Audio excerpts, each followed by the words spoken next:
So we have seen the importance of physical quantities, and any physical quantity characterizes a particular physical phenomenon. So we'll start today with simple idea of physics. For example, the distance. This could be the simplest idea that we can have. Distance between 2 points. For example, suppose A and B are 2 points, and we want to measure the distance. What do we do for this? We must standardize a unit. For example, we have a scale which is called 1 meter, and we want to see how many times this unit is contained in AB. For example, if it is contained in n times, we say this is n meter. So you see, any physical quantity can be represented like n and unit. N unit. You may be anything. For example, the distance is measured in meter, so you would be meter. And for example, if n is equal to 4 meter, means this is 4 meter. Means this particular standard, this unit is contained 4 times. This is the way how we represent a physical quantity. But let's consider it a little deeply. For example, first we will consider area. Let's try to understand. How do we define area? First, we must understand that in physics, in any science, actually 2 things are important. One is the hypothesis.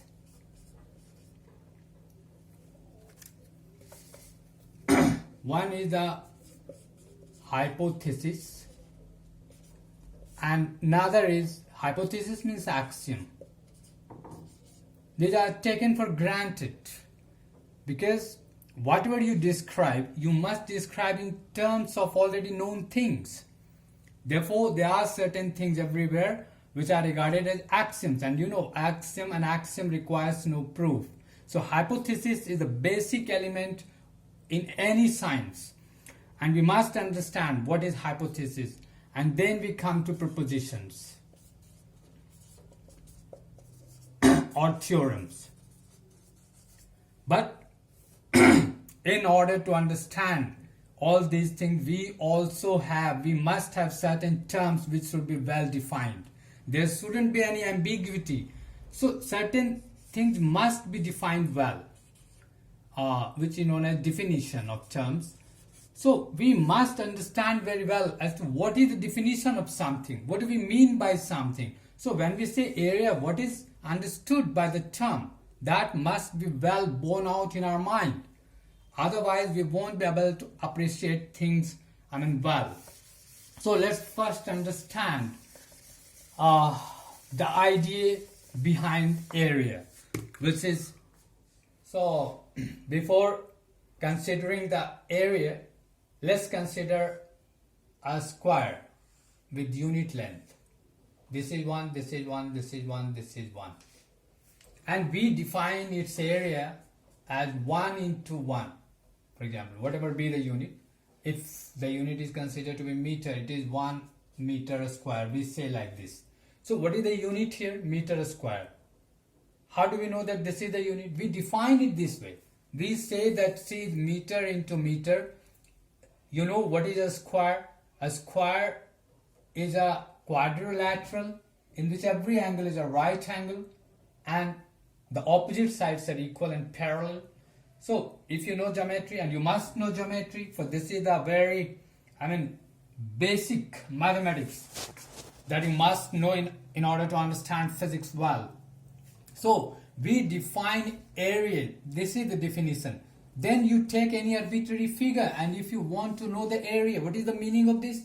That this unit square, how many unit squares are contained in this, for example, this triangle ABC. For example, if you know that this is 4 into 1 by 3 times, then you say that this is the area of this triangle. So this is the defining point. You must understand this, that a unit square, and you know this is also known as quadrangle. And this is when, that is why right from antiquity, when you want to find the area of something, it is known as quadrature. Quadrature. This is a very pregnant term. What is the meaning of quadrature? Means you want to know that, for example, in this triangle, if you want to know the area of this triangle, you want to know in fact how many quadrangles, means right, this quadrangles are contained in this. This is the meaning of quadrature. There are two terms very important. One is the quadrature and the rectification. Another term is rectification. Quadrature means to find out the area. Why is this term? Because of this. And what is the meaning of rectification? For example, let's consider this kind of curve and you want to know the length. It is very difficult, for example, to measure the length. We must know the integral calculus. If we want to know the length of any arbitrary curve, then it means that you have to rectify, means you have to straighten it. You can measure it through any tape or any measuring length only if you can straighten it like this. So actually you want to know that this curve, if you straighten it, what is the length? That is why it is also called rectification. So these two ideas, and both are in fact, if you take any arbitrary curve, for example, if you take any arbitrary curve and define it mathematically, then you can find the area contained, means how many such unit squares are there and how many such rectified unit length is contained in this. Then this is called rectification, which is the subject matter of integral calculus, and we are not going to discuss this, but this is very important to understand these things.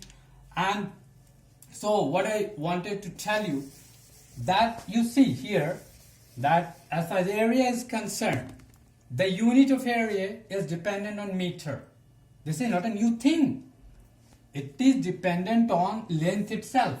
So although area is different physical quantity, it is entirely dependent on this length in one way at least, that its unit comes out to be dependent on meter, the unit of length itself. It does not require any new idea, any new physical quantity, although it is a new physical quantity, but it is completely dependent on the idea of length. So we see that overall, there are two types of physical quantities. Overall, we see that there are two types of physical quantities. One is called the fundamental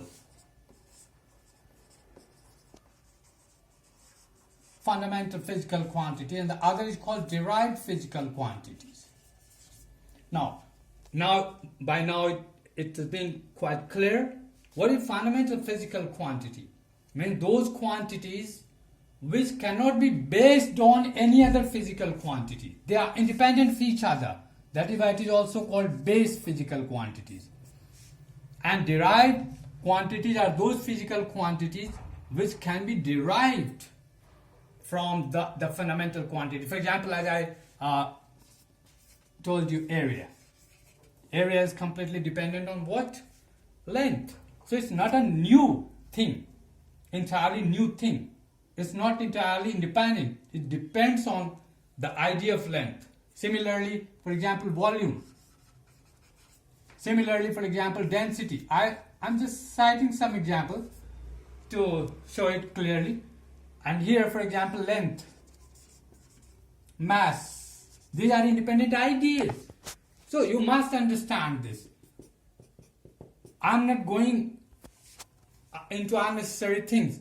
I want to show certain important things so that you can understand it very well.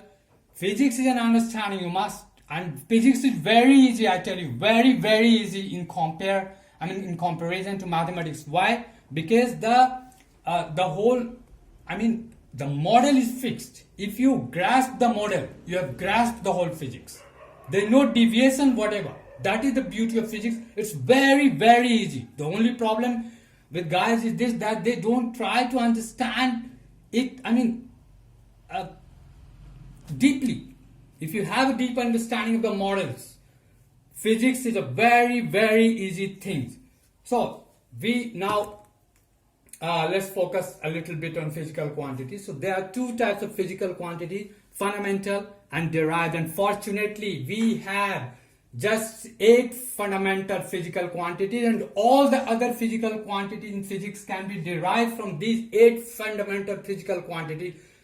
Let's see what are these 8 fundamental physical quantities first. So these are the base quantities. You know, mass, whose unit is kg, length meter, time second, temperature Kelvin, electric current, which is measured in ampere,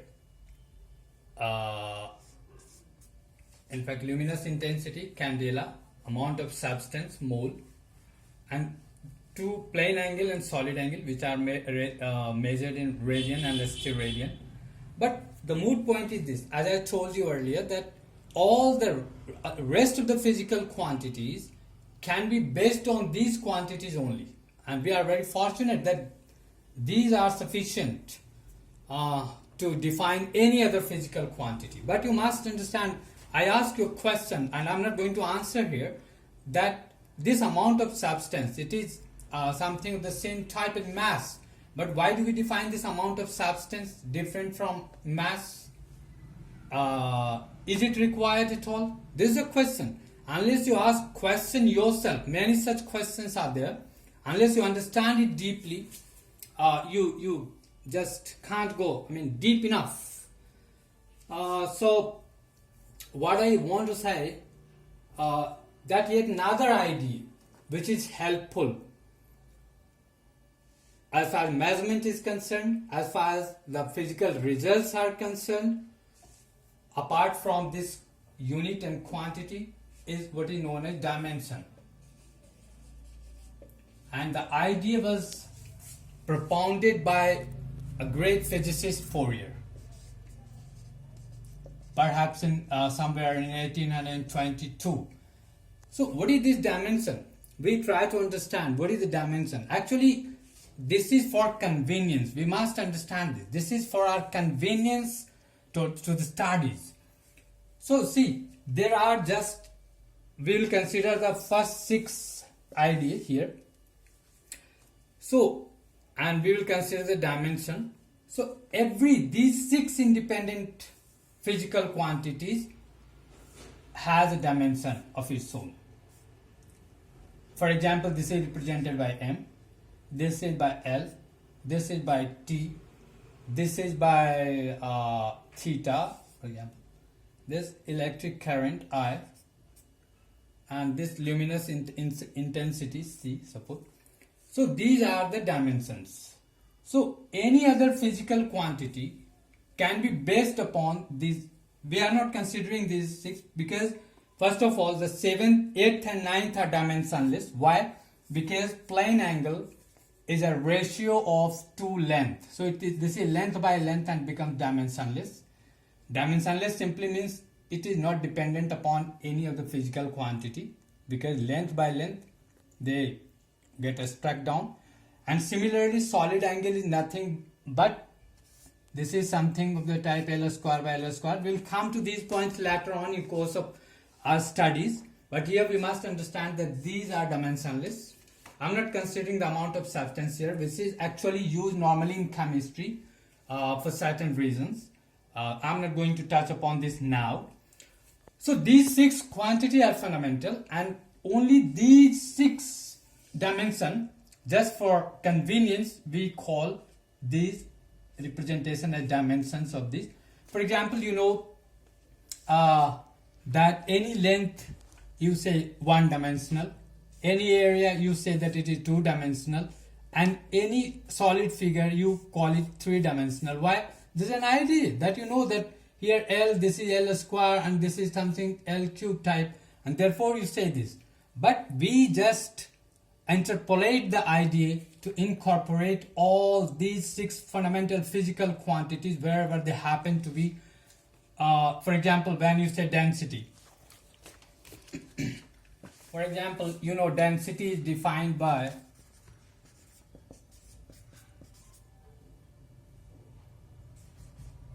mass per unit volume. This means mass and volume. Roughly you know that this is L cube. Why? Because as we defined area, volume is defined by a cube of unit length. Therefore, cube of any length L will have area L cube. How many times this cube is contained in a cube of length L? This would be L cube, of course, because it can be broken up into L cube pieces, as you can see it mathematically. Therefore, the whole idea of this is the dimension of volume is said to be L cube. So, the dimension of density is written as ml cube or ml minus 3. So, how does it prove convenient in our studies? We'll see it and we'll show you how actually is it convenient. This is just for convenience that we have defined it. As to how a certain physical quantity are dependent upon these base quantities, and in mechanics we will have occasion to have only 3 of these physical quantities to recur again and again: mass, length and time, and mostly we will confine ourselves to these 3 as long as the study of mechanics goes, because study of mechanics is a very fundamental, because it does the theory of rest of the physics, and without which you can't understand any part of the classical physics. That is why we will start and confine ourselves mostly to the study of mechanics as of now, because unnecessarily defining electrical or any other physical quantity won't be of any use, and you would get encumbered by unnecessary things. So let's understand the idea behind the dimension. So the first and foremost thing that we must understand is this, that you cannot compare one physical quantity to any other physical quantity. For example, you cannot compare mass to second. They are 2 different things. So in any equation, you know that the same type of physical quantity must appear even though they are interrelated with each other, and therefore the dimensional analysis becomes very important. For example, let's understand first. So let's consider that a particle whose position or distance is dependent upon time as follows: x is equal to at plus bt square, where t is the time and a and b are constants. We must understand first that as this is distance, this must also be distance. These 2 terms must also be distance, because only distance can be compared to distance. This is a very simple idea, because you cannot liken distance to temperature or anything like that. So this dimensional analysis is of help here. For example, you may be asked, you know that the unit of distance is meter. For example, suppose this is meter, then this also should be meter, but you know t is second. Then what should be the unit of a or dimension? We rather say the dimension. As this is L and this must be, for example, the dimension of a should be LT minus 1. Why? Because only then the dimension of AT can be L. LT minus 1 into T, L. Similarly, BT square, what is the dimension of B? It must be, and unit. At the same time, you can also understand the unit. This unit should be meter per second square, because only then the unit of BT square can be meter per second square into second square is equal to meter. Because every term must be meter, nothing else. Because only similar quantities can be compared with each other. So this dimensional idea would be very important. So how to write the dimension? It is also clear. Let's see let's take another example. sometimes you may have, for example, just consider a particle moving like this. X is equal to ln t plus e per power t square, looking very strange. Then you may be asked as to what is the unit of t here, what is the unit of t square, I mean the whole e per power, what should be the unit? We must understand that if any arbitrary function is given, the inside must be dimensionless at any rate, because see, this is distance, then this must be distance, this must be distance. So here inside you cannot say that something other than dimensionless quantity can occur. Then you must ask that when it is dependent upon t, how to reconcile this? Yes, it is very easy. Although here A has not been written or B has not been written, we must understand that there must be something which should be reciprocal of time. Means there must be, this is of the type t minus 1, which is, although this is A is equal to 1 here, this constant is 1 here, but it has the dimension t minus 1, so that the inside dimension must be dimensionless. Inside, similarly here B must be t minus 2. We must understand this, and if you are not able to grasp it, you can in fact expand the function by Taylor's method, etc., and then you can see, for example, the different terms would appear, for example t square, t cube, and every term would be different, different power of t, which is not possible, which cannot be possible. So you can reconcile only because A would be also of the type. If you say that no, it may remain t or something like that, you can understand that this is not possible. So in fact, actually this is meter. Suppose this is K1 and this is K2. Then K1 is of the unit of meter and the dimension of L. The dimension of K1 would be L, although it might be unity or whatever. So it is clear by now that whenever we write, for example, x is equal to 2e per power t, means it is very clear that 2 must be in meter and t here is of the dimension t or time second, for example. Then here is a constant, although unit is of the type this. Whenever you are asked such questions, always keep this in mind. It is very easy. It has no, very great idea behind, and this is very, very clear. This is the fundamental thing that you must understand, and then you can apply. This is one of the most fundamental things.